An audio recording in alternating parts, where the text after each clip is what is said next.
Hello दोस्तों, this is Mankesh and you are watching my YouTube channel Dazzle Point. Dazzle Point में आपका स्वागत है। जैसा कि आप सब जानते हैं कि कल मैंने यानी पिछले वीडियो में मैंने लैंग्वेज के बारे में बताया था कि आखिर लैंग्वेज क्या होता है और लैंग्वेज को कैसे हम अपने लाइफ में यूज कर सकते हैं और इसकी क्या क्या प्रोसेस हो सकती है और लैंग्वेज स्किल्स को कैसे हम अपने आप में इन्हेंस कर सकते हैं। तो दोस्तों, आज मैं इंग्लिश के बारे में बताने वाला हूं कि आखिर ये इंग्लिश जो लैंग्वेज है एक ग्लोबल लैंग्वेज है, क्यों ग्लोबल लैंग्वेज है और इसकी क्या इंपॉर्टेंस है।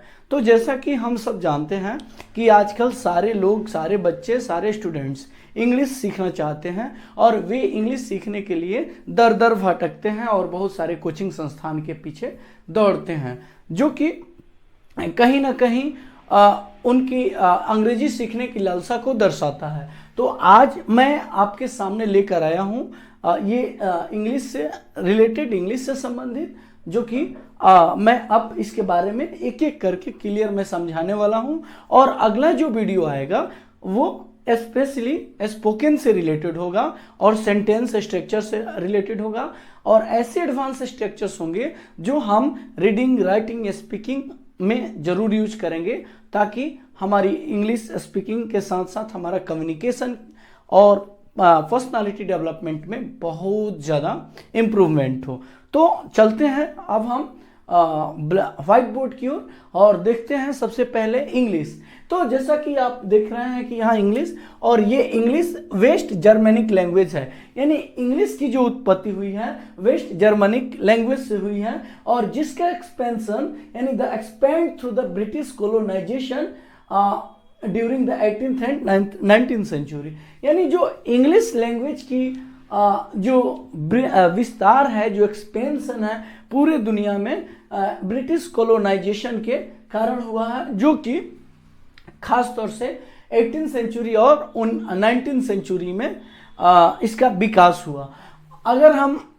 अगर इंग्लिश की बात करें तो ये मोस्ट पॉपुलेटेड लैंग्वेज है और मोस्ट पॉपुलर लैंग्वेज है, क्योंकि ये लगभग यहाँ मैंने दिखाया है कि ऑफिशियल लैंग्वेज यानी 67 कंट्रीज, या इंग्लिश एक ऐसी लैंग्वेज है जिसका जो 67 देशों की ऑफिशियल लैंग्वेज है। और यहाँ आप देख सकते हैं कि मैंने दो यहाँ वर्ड लिखा है, de facto language and de jure language. तो ये डे फैक्टो और डे ज्योर लैंग्वेज का मतलब होता है कि that language which is very populated entire the world, यानी वैसी भाषा, वैसी भाषा शैली जो पूरे विश्व में क्या हो, प्रसिद्ध हो और बहुत अधिक बोली जाती हो। And most of the people speak just like English. तो यहाँ डिफेक्टो का मतलब होता है कि वैसे लैंग्वेज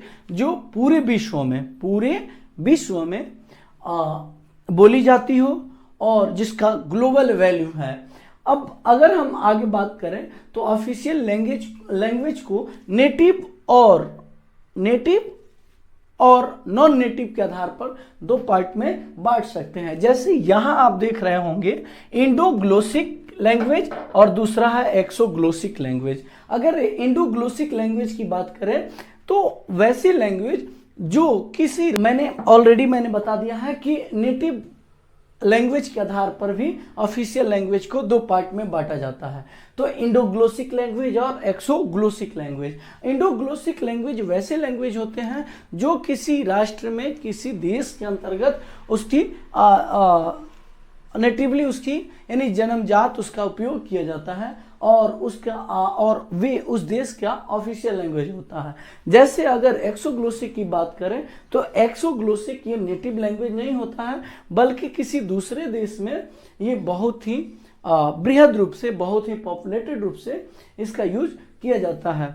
ठीक है, तो अब आगे हम यहाँ बात करें, अगर इंग्लिश के बारे में बात करें कि इंग्लिश स्पीकिंग कंट्री के आधार पर सबसे अधिक लार्जेस्ट नेटिव स्पीकिंग कंट्री कौन कौन से हैं, तो आप देख सकते हैं यहाँ यूएसए है, यानी यूनाइटेड स्टेट्स ऑफ अमेरिका, जहाँ की 230 मिलियन पीपुल क्या करते हैं, इंग्लिश स्पीकिंग करते हैं, यानी इंग्लिश बोलते हैं। और एक चीज़ मैं यहाँ आपके फैक्ट के लिए मैं बता दूं कि ये आपको जानकर शायद ताजुब होगी, अगर आपसे कोई पूछे कि अमेरिका की लैंग्वेज क्या है, नेशनल लैंग्वेज क्या है, तो आप बिल्कुल आप बेझिझक आप बोलते होंगे इंग्लिश। लेकिन ये बात ध्यान देने की है कि अमेरिका यानी यूएसए में कोई ऑफिशियल लैंग्वेज नहीं है, कोई ऑफिशियल लैंग्वेज नहीं है। लगभग यूके में यानी यूनाइटेड किंगडम में जो 60 मिलियन जो आबादी है, वहाँ की आबादी बिल्कुल नेटिव इंग्लिश बोलती है। तो अब अगर हम फिर से भारत के परिप्रेक्ष्य में बात करें, Bharat in the perspective of India we talk, तो भारत की दो नेशनल भाषा के रूप में भारत में अगर हम भारत में लैंग्वेज का डिस्पर्सन के बारे में बात करें, ऑफिशियल लैंग्वेज के बारे में बात करें, तो भारत के 2 नेशनल लैंग्वेज है, हिंदी और इंग्लिश, जो कि आर्टिकल 343 जैसा कि आप यहाँ देख रहे होंगे कि द इंडियन कॉन्स्टिट्यूशन के अकॉर्डिंग, द इंडियन कॉन्स्टिट्यूशन के अकॉर्डिंग आर्टिकल 343 जो कि ऑफिशियल लैंग्वेज ऑफ इंडियन यानी आर्टिकल 343 यानी 343 ऑफ इंडियन कॉन्स्टिट्यूशन भारत के लिए 2 नेशनल लैंग्वेज को प्रतिपादित किया है। यहाँ आप देख सकते हैं, यहाँ हिंदी और इंग्लिश। अब आगे हम बात करते हैं आखिर इंग्लिश क्यों इंपॉर्टेंट है, why is English more important. तो आप देख सकते हैं कि मैंने यहाँ मैंने लिखा है कि बिजनेस लैंग्वेज। आप जानते हैं कि इंग्लिश एक ग्लोबल लैंग्वेज है, मैंने पहले ही बता दिया है, और ग्लोबल लैंग्वेज होने के कारण आज हमारी जो पहुंच, जो अचीवमेंट है, एक देश एक कोना से दूसरे कोना तक है। तो यहाँ ऑफिशियल लैंग्वेज हम बिजनेस लैंग्वेज के में यूज करते हैं English, official language of the international institution. आप विश्व के जितने बड़े इंस्टीट्यूशंस हैं, जैसे यूनाइटेड नेशंस ऑर्गेनाइजेशन, WHO यानी वर्ल्ड हेल्थ ऑर्गेनाइजेशन, WTO यानी World Trade Organization, G8 NATO, European Union and et cetera and so on, ये सारे जितने सारे इंस्टीट्यूशंस हैं वे ऑफिशियल लैंग्वेज में इंग्लिश का कहीं ना कहीं किसी न किसी तरीके से क्या करते हैं, यूज करते हैं। अब फिर से आगे मैं बता दूं, यानी थर्ड यहाँ है most commonly associated with the UK, USA, Canada, Australia. और इंग्लिश एक ऐसी लैंग्वेज है जो कि इन सभी देशों यानी यूनाइटेड किंगडम, यूएसए यानी United state of America, Canada, Australia आदि देशों से क्या है, बहुत पूर्ण रूप से एसोसिएटेड है। हम भारतीय संविधान के अनुसार, भारतीय संविधान के 8 शेड्यूल के हिसाब से हम 22 लैंग्वेज को मान्यता दी गई है, जिसके अकॉर्डिंग हम अगर बात करें तो उर्दू है, मैथिली है, बहुत सारे ऐसी भाषाएं हैं जिसको हम शेड्यूल लैंग्वेज ऑफ इंडिया के नाम से जानते हैं। अब आगे हम बात करें अगर इंग्लिश की, तो जैसा कि हम जानते हैं कि भारत की जनसंख्या 1.35 बिलियन समथिंग है, और जिसके कारण उसमें भी बहुत सारे ऐसे लोग हैं जो कि more than 12% of Indian people speak English, और 12% से अधिक लोग क्या करते हैं, इंग्लिश बोलते हैं। यानी अगर हम उसकी बात करें तो ये जो जनसंख्या होगी लगभग 120 मिलियन पीपुल अंग्रेजी जानते हैं। अब आगे मैं यहाँ बता देना चाहता हूँ कि English as a global language, English एक ग्लोबल लैंग्वेज है। क्यों है, तो because of appreciated by the international academic and business.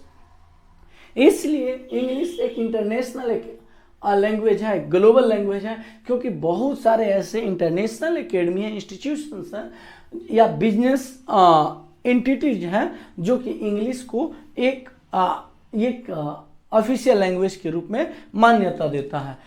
अब यहाँ मैं समझने वाला हूँ कि बायलिंगुअल क्या होता है। तो बायलिंगुअल यानी जैसे कि हम जानते हैं कि बाय मतलब होता है टू, यानी ऐसे ही आप जान सकते हैं, बाय मीन्स टू होता है, और लिंगुअल मतलब जो भाषा का जानकारी रखता हो। यानी बाइलिंगुअल यानी a person who can speak two language, यानी एक ऐसा व्यक्ति जो दो भाषाओं के बारे में जानता हो, दो भाषाओं को जानता हो। फिर से आगे मैं एक बहुत ही एक मार्केबल फैक्ट मैं बता देना चाहता हूँ। ये आप शायद आपको बहुत अजीब लगे। जिम्बाब्वे एक ऐसा देश है जहाँ एक नहीं, दो नहीं, तीन नहीं, चार नहीं, बल्कि 16 ऑफिशियल लैंग्वेज हैं, जिसमें इंग्लिश भी एक ऑफिशियल लैंग्वेज के रूप में यूज होता है। और इसी के कारण यानी 16 ऑफिशियल लैंग्वेज होने के कारण इसका गिनीज वर्ल्ड रिकॉर्ड में नाम है जिम्बाब्वे का। फिर से आगे हम यहाँ बात कर रहे हैं कि आखिर इंग्लिश इतना इम्पोर्टेंट है तो हम अपनी इंग्लिश को कैसे इन्हेंसमेंट करें और किस तरीके से अपने इंग्लिश में चार चांद लगाएं। तो मैं यहाँ कुछ फैक्ट बता देना चाहता हूँ कि how can we improve our English communication. तो हम सबसे पहले इसमें हम न्यूज़पेपर लिए हैं, इंग्लिश नॉवेल्स की, जर्नल्स और मैगजीन्स की, और ये बहुत ही इम्पोर्टेंट और अहम रोल अदा करता है इंग्लिश सीखने में। अगर इंग्लिश की न्यूज़पेपर की बात करें, आप न्यूज़पेपर में द हिंदू यूज कर सकते हैं, आप the times of India use कर सकते हैं, या कोई भी इंग्लिश न्यूज़पेपर प्राइमरी स्तर पर आप यूज कर सकते हैं, इंडियन एक्सप्रेस यूज कर सकते हैं, जिससे न केवल आप इंग्लिश सीखेंगे बल्कि उसमें से बहुत सारे ऐसे सेंटेंस, बहुत सारे ऐसे स्ट्रक्चर्स मिल जाएंगे जो कि किसी बुक में जल्दी आप नहीं पाते हैं। तो न्यूज़पेपर हो गया। इंग्लिश नॉवेल्स, आप बहुत सारे नॉवेल्स को प्रीफर कर सकते हैं। आप चेतन भगत सर का नॉवेल पढ़ सकते हैं, आप प्रीति सोनोई की नॉवेल्स आप पढ़ सकते हैं। ऐसे बहुत सारे ऐसे नॉवेल्स हैं। आप अगर बहुत ज़्यादा अच्छा इंग्लिश में बहुत अच्छा करना चाहते हैं तो आप शशि थरूर सर का आप उनका बुक्स पढ़ सकते हैं। APJ अब्दुल कलाम सर का आप बहुत सारे उनके द्वारा लिखित हैं जो बुक्स हैं, उनके ऑटोबायोग्राफी पढ़ सकते हैं, बायोग्राफी पढ़ा जा सकता है। नेल्सन मंडेला के बारे में पढ़ सकते हैं। जर्नल्स यहाँ मैंने बताया है तो बहुत सारे ऐसे इंटरनेशनल जर्नल्स होते हैं, बहुत सारे ऐसे इंटरनेशनल जो पब्लिश्ड कुछ ऐसे जर्नल्स होते हैं जो कि हमको कहीं ना कहीं किसी न किसी तरीके से बहुत ही इम्पोर्टेंट भूमिका निभाता है हमारी इंग्लिश सीखने में। मैगजीन की बात करें तो मैगजीन में हम यहाँ जनरली हम लोग बहुत साधारण सा मैगजीन्स यूज कर सकते हैं। कुरुक्षेत्र यूज कर सकते हैं जो कि 22 रुपये की आती है। फिर से हम कुरुक्षेत्र के अलावे हम योजना एक पत्रिका आती है, उसका भी हम बहुत अच्छे से यूज कर सकते हैं। यहाँ लिसनिंग की देखबत कौन है तने बोले ले क्या वही है।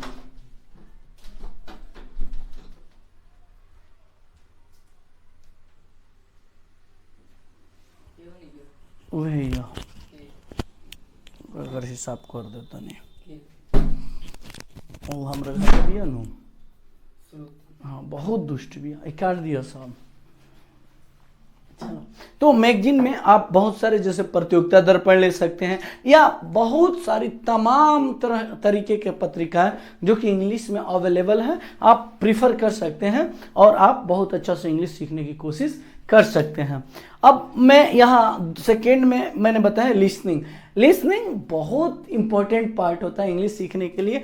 आप बहुत सारे ऐसे डिजिटल एप्लीकेशंस आ गए हैं जिसका आप यूज करके आप बहुत अच्छा से अपने इंग्लिश में इन्हेंसिंग कर सकते हैं, बोल सकते हैं, लिख सकते हैं। तो पॉडकास्ट एक ऐसा एप्लीकेशन है जिसमें हम विभिन्न तरीके के विभिन्न न्यूज़ एंकर्स के बहुत सारे इंग्लिश से संबंधित बहुत सारी जानकारियां हम डेफिनेटली प्राप्त कर सकते हैं। राज्यसभा टीवी को आप फॉलो कर सकते हैं। राज्यसभा टीवी का इंग्लिश का जो न्यूज़ आता है जो कि आधे घंटे की होती है, बहुत इनफ है और उसमें बहुत अच्छी मीनिंग्स का यूज किया गया होता है और साथ ही साथ वो इन्फॉर्मेटिव होता है। आपका समाचार भी हो जाएगा और साथ ही साथ आपकी लैंग्वेज में भी बहुत अच्छी एक सुधार आएगी। फिर से हम BBC को फॉलो कर सकते हैं या बहुत सारे ऐसी चीज़ों को फॉलो कर सकते हैं जो कि हमारे इंग्लिश में इम्पोर्टेंट रोल अदा करता है। अगला जो टॉपिक है यानी अगला जो इसका पॉइंट है communication and conversation on the daily basis. तो हम क्या कर सकते हैं, किसी से कम्युनिकेट कर सकते हैं इंग्लिश में। वैसे अगर हम बात करें तो कम्युनिकेट हम क्या करते हैं, हेजिटेट होते हैं, लेकिन हेजिटेट की कोई बात नहीं होनी चाहिए, क्योंकि हम लर्निंग पीरियड में हैं, हमको इंग्लिश सीखने हैं। तो communication and conversation on the daily basis, हम अपने दोस्तों के बीच में जाकर बैठ सकते हैं, दोस्तों से बात कर सकते हैं, या किसी डेली लाइफ के बारे में हम कन्वर्सेशन कर सकते हैं। अगला है trying to writing and thinking and murmuring, और हम कोशिश करेंगे लिखने की थिंकिंग करेंगे, यानी विचार करेंगे, अपना ओपिनियन लिखेंगे, और हमेशा क्या करेंगे, उस बारे में थिंकिंग करते हुए गुनगुनाएंगे। तो definitely you can do well in English. आपको यदि वीडियो बहुत अच्छा लगा तो आप लाइक करें, सब्सक्राइब करें और बेल आइकॉन टैप कर दें, ताकि आने वाला प्रत्येक अगला वीडियो का इन्फॉर्मेशन आपको पहले मिल जाए। Thank you, thank you, thank you, thank you. Okay.